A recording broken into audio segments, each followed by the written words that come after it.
జాగా 420 గజాలు ప్లాట్ ఉండే 420 గజాలు సలీము కబ్జా చేసిండు. సలీం అంటే సర్పంచ్ కబ్జా చేసిండు. మేము ఈ 2 సంవత్సరాల నుంచి కబ్జా చేసినా కానీ పోరాడినా కానీ మా ప్లేస్ మాకు ఇవ్వలేరు. మళ్ళీ ఈడ ప్లేస్ కాక మళ్ళీ ఉండబోదామంటే ఇల్లు లేక అది చిన్న ఉంది. ఇక్కడ ఇల్లు కట్టుకుందామంటే ఇల్లుకు ప్లేస్ ఇవ్వలేరు. ఇటు జీపీకి ఆక్రమించుకోరు, ఇటు సలీం ఇంత ఆక్రమించుకున్నాడు అతని సొంత ఇల్లుకు. మళ్ళీ 420 గజాలు ఉండే సార్, 420 గజాలు ఆక్రమించుకున్నారు. మళ్ళీ ప్లేస్ ఆడ 2 సంవత్సరాలు మాకు ఫస్ట్ నుంచి ఉంది ఆ ల్యాండ్. మేము చిన్నగా ఉన్నప్పటి నుంచి అయినా మాకు ఆ ల్యాండ్ ఉండే, అంతా ఆక్రమించేసుకున్నారు. మేము అక్కడ కన్నీళ్ళు కట్టినాము, తీగ చుట్టినాము. అక్కడనే మా బలరం కూడా అక్కడే కట్టేసుకుంటుంటిమి. ఇక్కడ మీకు ఏది లేదు అని మొత్తం మొరం పోసి మొత్తం లేవల్ చేసి మాకు గింత జాగా లేకుండా చేసిర్రు. మా అన్నయ్య అప్పటి నుంచే ఇప్పటిదాకా కొట్లాడుతూనే ఉన్నాడు. ఎప్పుడు ఏం కొట్లాడినా కానీ వాళ్ళు కూడా స్పందించలేరు. ఎమ్మెల్యే వరకు కూడా పోయినరు, ఎమ్మెల్యే సార్ కూడా ఏమీ స్పందించలేరు. డబుల్ బెడ్రూమ్ ఇప్పిస్తుంది, ఇది ఇస్తాం అది ఇస్తాం అని అన్నారు. ఏది కూడా ఇప్పించలేరు, ఎలాంటి సాయం చేయలేరు. దానికి సగం కారణము, అన్నిటి కారణము అసలు ఈ ప్లేస్ చేయబట్టే మా అన్న వేస్ట్గా సూసైడ్ చేసుకొని చనిపోవడం జరిగింది. మాజీ ఎమ్మెల్యే సలీము, ఎమ్మెల్యే గంపగవర్ధన్ అయిన పేరు కూడా ఉండే. జీపీకి కావాలి ప్లేసు, జీపీకి ఆపోజిట్ ఉంది సార్ మాది. మొత్తం మీకు లేకున్నా సరే కానీ జీపీకి అయితే కావాలి అని మొత్తం లెవెల్ చేసిర్రు. మా బీగలు అన్నీ ఉంటే తీసి పారేసి ఇదానికి తట్టుకోలేక ఇన్ని 2 సంవత్సరాల నుంచి తిరిగి ప్రతి స్టేషన్లో పెట్టొచ్చిండు కానీ ఎవ్వరు కూడా స్పందించలేరు. మా ప్లేస్ మాకు రాలేదు.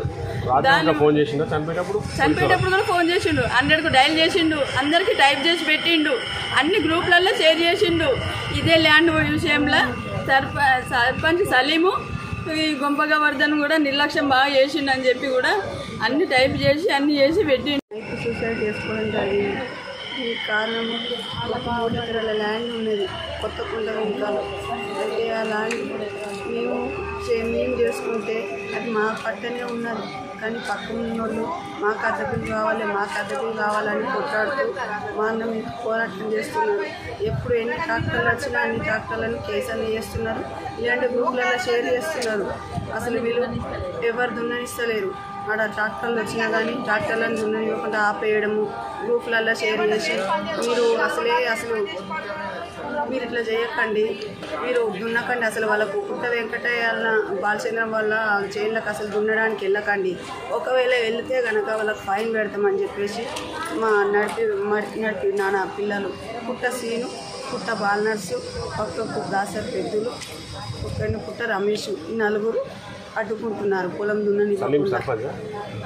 అది వేరే ల్యాండ్.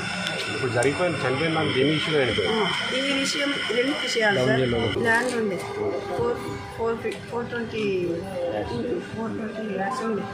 అయితే అది విలేజ్ వాళ్ళు రైతు వేదిక కోసం అవుతుందని చెప్పేసి సర్పంచ్ సలీం తీసుకోవడం జరిగింది. ఆ సర్పంచ్ సలీం అది తీసుకున్నందుకు గంపగవర్ధన్ ఇల్లు కట్టిస్తా అన్నాడు, డబుల్ బెడ్రూమ్ ఇప్పిస్తా అన్నాడు, లేదంటే వేరే ప్లేస్లో ల్యాండ్ చూపిస్తా అన్నాడు. ఇలా తీసుకోండి అని చెప్పేసి కూడా అన్నాడు. అంటే ఊరు వాళ్ళు ఎవరు ముందుకు వస్తలేరు. సర్పంచ్ సలీం అయితే అసలు కోఆపరేషన్ ఇస్తలేడు. ఎంత ప్రాబ్లం అంటే సర్పంచ్ సలీం తోటి ఉంది. అది వలన అన్న సూసైడ్ చేసుకోవాల్సి వచ్చింది. 2 ల్యాండ్లకు 2 ఇట్లనే ఉండుట్లా ఇష్యూ తట్టుకోలేక అసలు ముందు కొనివ్వలేక వెంటనే నెట్టలేక సకలమతమై అయినా సూసైడ్ చేసుకోవడం జరిగింది. సూసైడ్ అని రాసుకున్నాడు, 100కు డైల్ చేసిండు, నేను సూసైడ్ చేసుకుంటున్నా నా ల్యాండ్ కోసం అని చెప్పిండు. పోలీస్ వాళ్ళకి ఇన్ఫర్మేషన్ ఇచ్చిండు, ఆ ల్యాండ్ కావాలి, ల్యాండ్ కోసం చనిపోయింది, మా ప్లేస్ మాకే ఇవ్వమని అంటున్నాము. అయినా కానీ ఇంకా ఈ ప్రభుత్వాలు చేయట్లేదు. అసలు మా ప్లేస్ మాకే ఇవ్వమంటున్నాము. ఇక్కడ కబ్జకు వచ్చిన వాళ్ళ మీద కూడా కేసు పెట్టినా కానీ చర్యలు ఏం తీసుకోవట్లేదు. ఏ ట్రాక్టర్ వచ్చినా ఆపేస్తున్నారు. అసలు పంట పెట్టనిస్తలేరు, ఆ భూమి దున్ననిస్తలేరు, ఏం చేస్తలేరు. మీ పూటకు బతికేది ఎట్లా?